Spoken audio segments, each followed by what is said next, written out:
Está começando mais um Saber Direito Debate. Hoje vamos falar sobre licitações. As regras que envolvem o tema são inúmeras e essa é uma das obrigações da administração pública na hora de comprar e contratar serviços.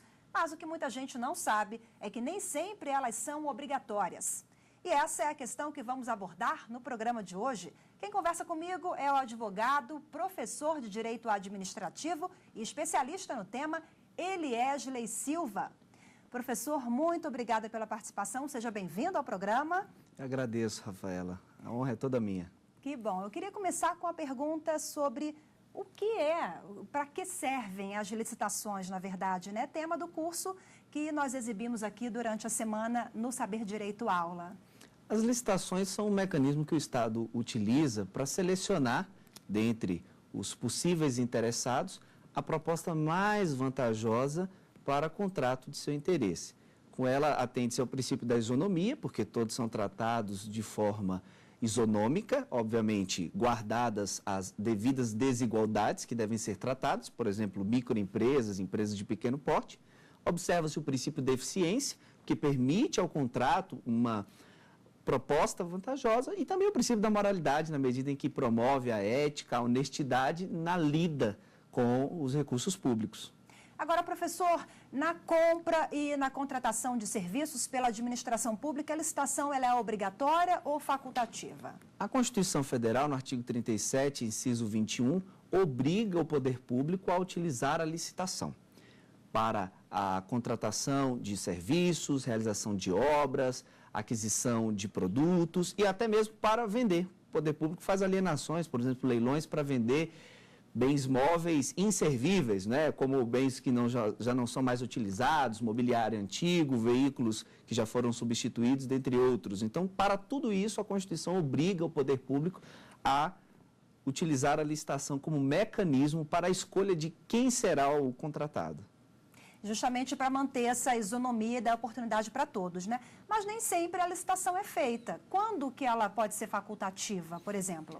Exatamente. Apesar de a Constituição Federal instituir a licitação como um dever, como uma obrigação, a própria Constituição Federal, no início do dispositivo que trata desse assunto, aponta que aquela regra não se aplica a casos especificados em lei. Então, a lei que rege o assunto, em determinados momentos, o que ela vai fazer? Permitir que a administração pública efetue a contratação direta. Por quê?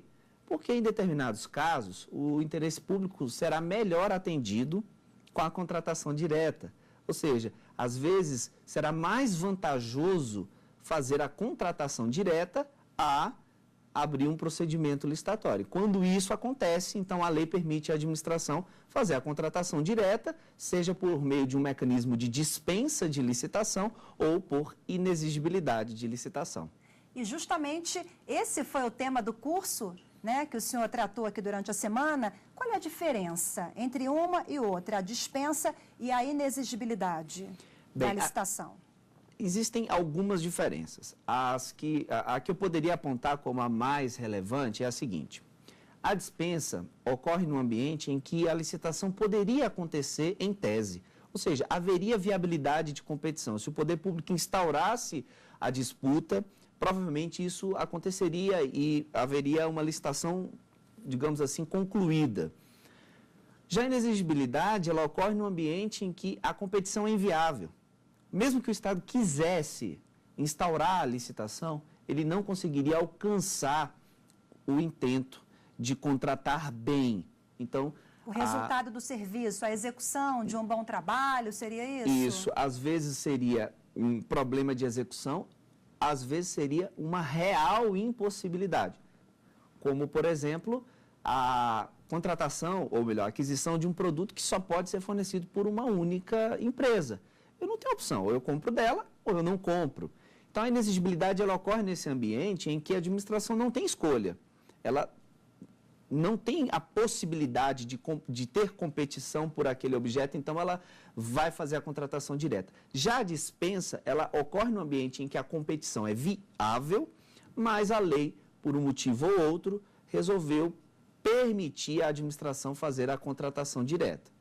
Quando o senhor fala da lei, é a lei 8666 de 93 que regulamenta a licitação? Isso. O tema licitações públicas envolve várias e várias normas. Agora, a norma geral, que é chamada o Estatuto Geral das Licitações e Contratos, é a lei 8666 de 93. É a norma mãe de todas as demais, porque ela é aquela que estabelece as bases desse assunto, dessa prática da administração pública. Professor, essa lei 8666 de 93, ela atende aos interesses tanto da administração pública quanto das empresas? É uma lei já um pouco antiga, ela precisa de reformas, como é que é?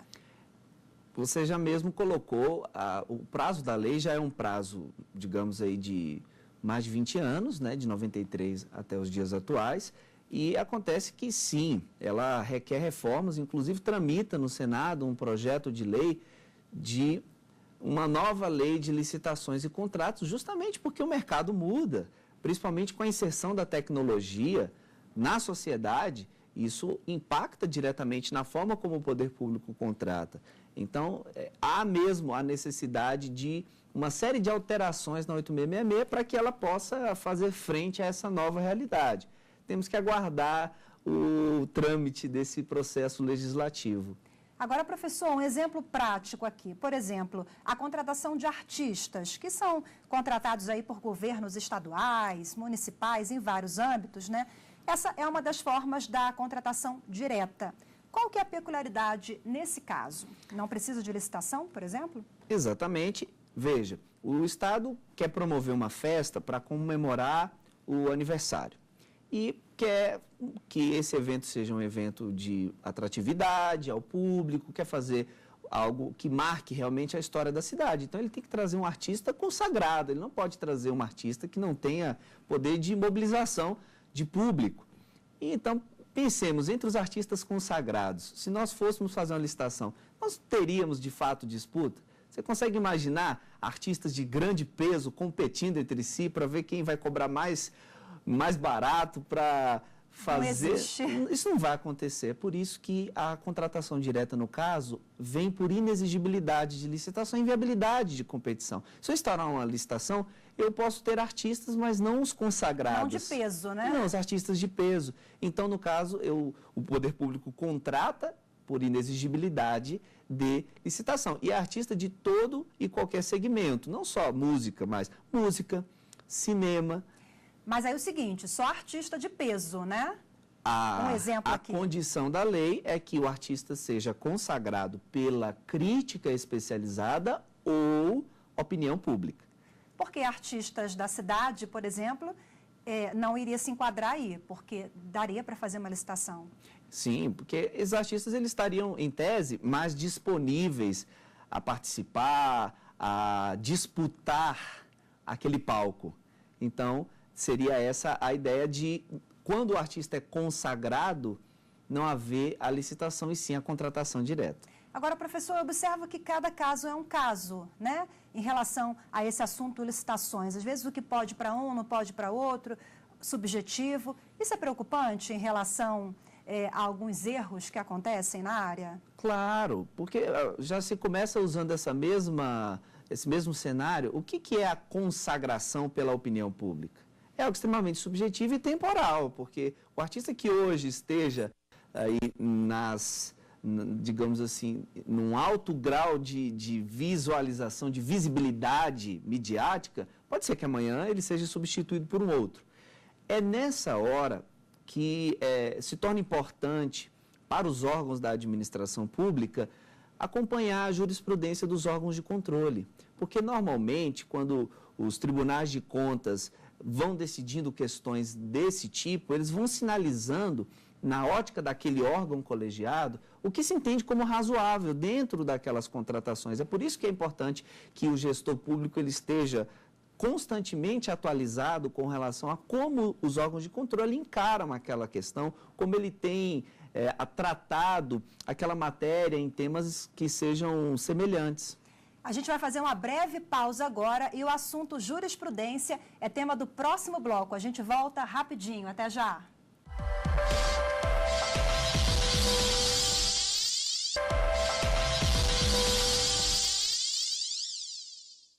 Estamos de volta com o Saber Direito Debate. Hoje a gente conversa sobre contratação direta na administração pública.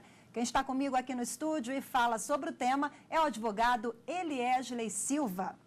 Professor, a gente falou um pouquinho no bloco anterior sobre as contratações diretas. Existe uma forma de controle maior sobre essas contratações? Com toda certeza, porque o Estado é o maior comprador do país. Tudo que o Estado compra, via de regra, é em uma quantidade assustadoramente maior que particulares e até a maioria das empresas privadas.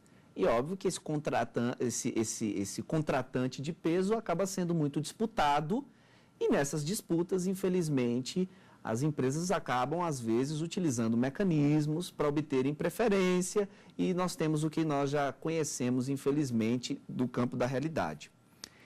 Então, nesse contexto, é importante que o controle exista e que ele seja feito de modo efetivo. O controle está naquela lei 8666 de 93 ou por um conjunto de regras, jurisprudências consolidadas ao longo dos anos? O controle, numa primeira análise, ele é definido a partir de mecanismos constitucionais. A Constituição, ela assinala mecanismos de controle, principalmente o controle financeiro orçamentário, que pode ser interno ou externo, ali previsto dos artigos 71 a 74 da Constituição, nós temos ali uma série de parâmetros para o controle.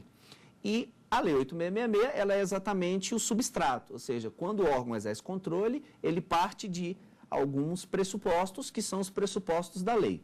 E o controle, como eu disse, ele pode ser interno, quando o próprio órgão, a própria entidade tem ali uma unidade, um departamento, uma secretaria que tem o dever de controlar internamente os atos que são praticados, tanto quanto controle externo, que na esfera federal é exercido pelo Congresso Nacional com o auxílio do Tribunal de Contas da União, que é o órgão que, digamos assim, tem uma participação muito efetiva, uma participação relevante ao estabelecer diretrizes, porque eu gostaria de alertar ao espectador que o Tribunal de Contas, além de julgar casos concretos e tomar providências em relação àqueles casos, ele também faz recomendações. Como se ele dissesse, ora, eu estou avaliando um caso, isso aqui me leva a recomendar que nas contratações futuras seja feito assim ou daquele modo. Mas é obrigatória essa recomendação? Deve ser seguida ou é apenas uma recomendação? Pois bem, a recomendação, ela tem um caráter impositivo sim, porque é como se o tribunal estivesse dizendo, olha, faça assim, porque se fizer de outro modo, pode ser que a conduta seja agora de repressão. Primeiro eu previno, avisando, recomendando, mas em algum momento pode ser que o tribunal, até a depender do grau de seriedade da questão, ao invés de recomendar, ele pode determinar. Aí o caráter impositivo se torna ainda mais intenso. Mas é óbvio que quando o Tribunal de Contas recomenda, é bom que o órgão, a entidade, se adeque para evitar no futuro uma responsabilização. Porque todo gestor público que lida com licitações, ele é responsável, porque ele está lidando com recursos públicos, então ele pode sofrer penalidades por utilização indevida desses recursos públicos. Agora, utilização indevida dos recursos públicos, eu vou pegar o gancho aqui para o senhor explicar um pouquinho se a realidade é um pouco ou bem diferente da prática do que a lei diz. A gente tem uma coisa na lei, a realidade é bem complicada, digamos assim? O direito lida com essa constante dicotomia entre teoria e prática. E o direito é uma ciência do dever ser, ele aponta o ideal. Não necessariamente aquilo, na realidade, estará sendo confirmado. Dentro desse contexto, o que a gente pode pensar? Nós podemos pensar em duas coisas. Existe a realidade que a teoria não posta em prática por uma questão de má-fé, dolo, e nisso nós temos os mecanismos de punição estatal. Mas existe também aquela dissociação entre teoria e prática decorrente da própria mutação da realidade. A 8666 é uma norma de 93, estamos em 2016 conversando, muita coisa mudou, e às vezes o administrador público é colocado diante de um desafio que a lei não tem uma prescrição direta. E ele vai, então, seguindo uma série de de justificativas, de princípios, adotar uma conduta que nem sempre vai ser, segundo os órgãos de controle, o judiciário, a melhor conduta. Então, essa dissociação da realidade nem sempre decorre da coisa da desonestidade, mas às vezes da própria distância entre o momento em que a lei é concebida e o momento em que ela é aplicada. Por isso a necessidade de atualização da lei. O senhor trabalhou diretamente com isso, foi pregoeiro do Tribunal Superior Eleitoral, a gente vai falar no próximo bloco mais sobre isso. Mas eu queria que o senhor explicasse essa sua realidade. O que o senhor viu? O senhor viu muito desconhecimento, qual que é a maior deficiência das empresas e por isso que é importante observar esse conjunto de normas que estão em vigor, a jurisprudência novamente? Com certeza. Quando um servidor público está para ser designado como pregoeiro, ele é submetido a um curso de formação para que ele se capacite e tenha habilidade técnica para conduzir. Isso nem sempre é possível no âmbito privado. Muitas pessoas são contratadas para trabalhar em empresas privadas e acabam aprendendo aquele ofício de participar de licitações meio que na prática. E isso, consequentemente, acarreta uma série de equívocos às vezes elementares, que as empresas cometem, porque o mercado privado é muito dinâmico. Todos os dias empresas novas são abertas, empresas são fechadas, e as empresas muitas vezes vêm para a licitação sem essa bagagem de conhecimento, sem essa preocupação de treinamento, e acaba havendo sim essa dissociação, e aí cabe ao pregoeiro exercer sua função de cumpridor da lei e coibir condutas que sejam contrárias. Porque, veja, todo e qualquer tratamento diferenciado no contexto de uma disputa quebra a isonomia. Então, é dever do pregoeiro cumprir a lei para que a disputa seja realmente justa. Se eu dou um privilégio a uma empresa, permitido por lei, então todas as demais fazem jus. Ao contrário, seria quebrar a isonomia. E um processo de licitação, ele dura em média quanto tempo, mais ou menos? A lei prevê determinado período para que a empresa junte a documentação, entre com recurso, se adapte a algum erro que ela cometeu por falta de informação? É muito dinâmico o processo licitatório, porque, veja, eu posso usar licitação para comprar alfinete ao foguete. E são compras de absoluta distância entre relevância, complexidade e vulto, né? Então, o tempo que dura um processo licitatório depende, em primeiro lugar, do próprio objeto e, em segundo, das ocorrências que surgem no meio daquela licitação. Às vezes, uma empresa mais irresignada com a derrota procura um recurso, ou às vezes ingressa com uma ação judicial pedindo a suspensão do procedimento. Certo é que a lei estabelece prazos para algumas etapas do procedimento, mas o prazo de duração da licitação, como modo todo, é muito variável. Sim. Professor, vamos agora para mais um rápido intervalo e voltamos daqui a pouco com o Saber Direito Debate.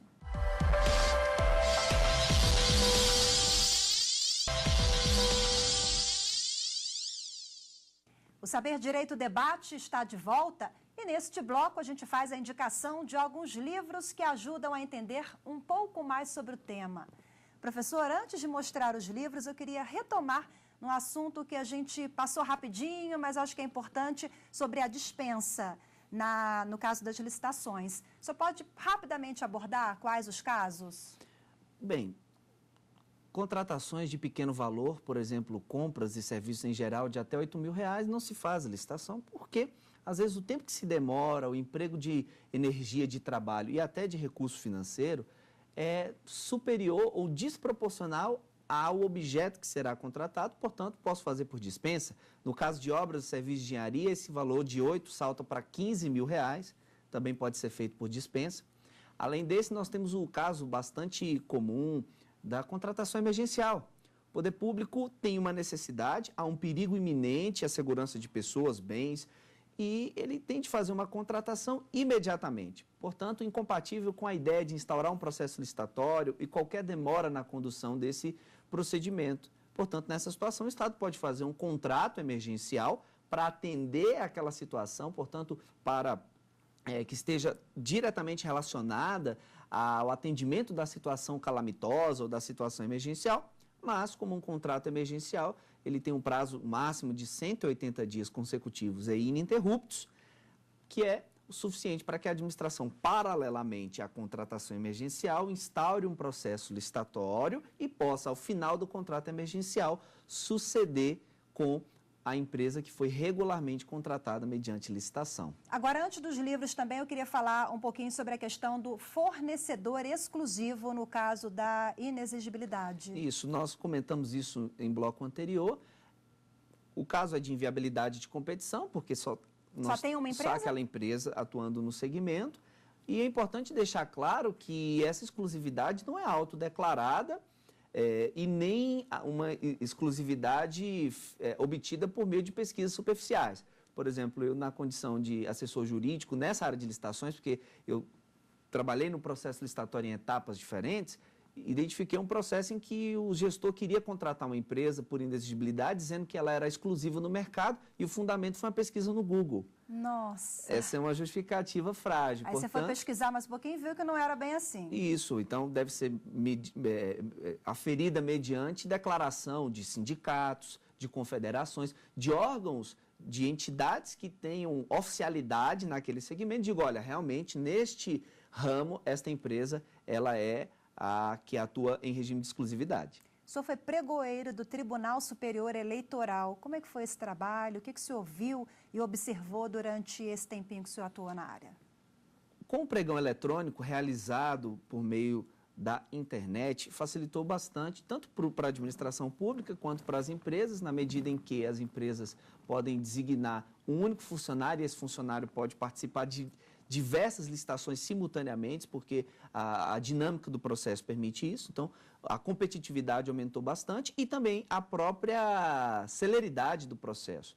Eu já cheguei a concluir um procedimento de pregão em 2 horas, desde a abertura inicial da sessão até o momento da adjudicação, que é quando o vencedor é declarado e a ele é entregada aquela expectativa de direito de ser contratado. Muito rápido, porque eu imagino pela situação emergencial que deveria tratar o caso, né? Várias são as situações em que o poder público precisa adquirir um produto, é de necessidade diária, então a celeridade é de todo desejada. Agora, as empresas sabem fazer licitações? A gente já abordou isso aqui um pouquinho, mas durante a experiência, o senhor observou que sim, ou mais ou menos, estão aprendendo? Bem, há empresas que já têm história no mercado participando de licitações, mas a maioria não. A maioria comete equívocos graves e, como o procedimento é de disputa, elas são facilmente eliminadas do procedimento licitatório. Então, para quem quer aprender, né, vamos lá mostrar os livros agora. Esse aqui é o livro do senhor, eu vou mostrar aqui. Me fala um pouquinho sobre esse livro aqui. De sua autoria, um livro bacana. 4 anos o senhor levou para concluir esse estudo? Isso. O curso de Direito Administrativo é uma obra que busca trazer para o estudante um início, meio e fim em relação ao tema. Portanto, é um livro, digamos, de panorama na matéria, que contempla os mais diversos assuntos, mas, por conta da minha vivência como pregoeiro e assessor jurídico na área de licitações, o capítulo de licitações e contratos é um dos mais aprofundados, robustos do livro, exatamente. Agora, temos também aqui outros autores, eu vou pegar esse aqui, o senhor conta para a gente um pouquinho sobre esse livro aqui.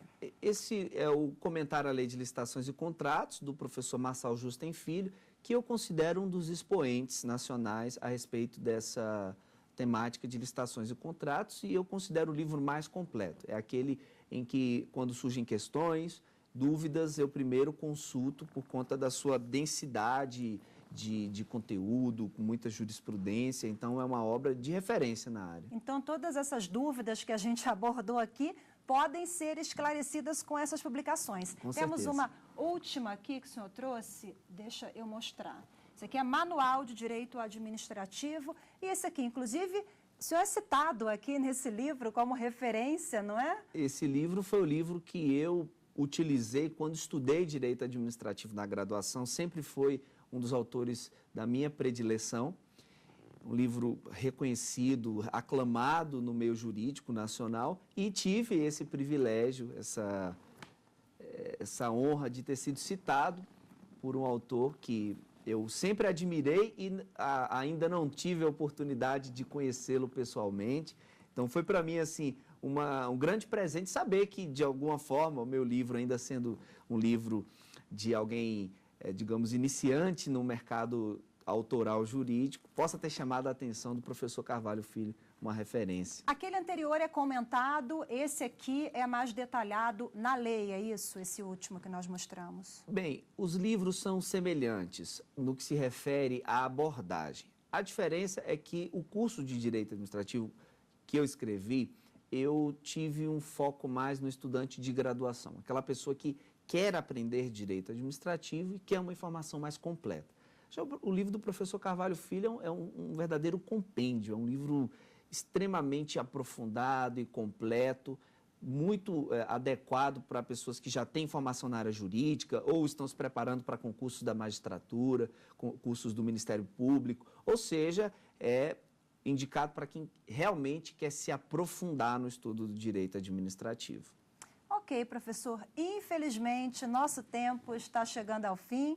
O Saber Direito Debate fica por aqui. Professor Eliesley Silva, muito obrigada mais uma vez. Com certeza, com esse conjunto aqui de livros, bibliografia, mais as explicações do senhor durante a semana, eu acho que não vai restar dúvidas aí para as empresas ou para quem quer saber mais sobre o tema. Obrigada pela participação. Eu agradeço, Rafaela, a TV Justiça por abrir esse canal e possibilitar a difusão do conhecimento jurídico para as pessoas que não têm disponibilidade e, às vezes, até interesse em cursar uma graduação e pode, por meio do mecanismo da TV aberta, ter acesso a esse conhecimento. Ok, professor. Obrigada mais uma vez. Até a próxima. O Saber Direito Debate fica por aqui. Obrigada pela sua companhia. E lembrando que se você tem dúvidas, é só mandar um e-mail para a gente, saberdireito@stf.jus.br.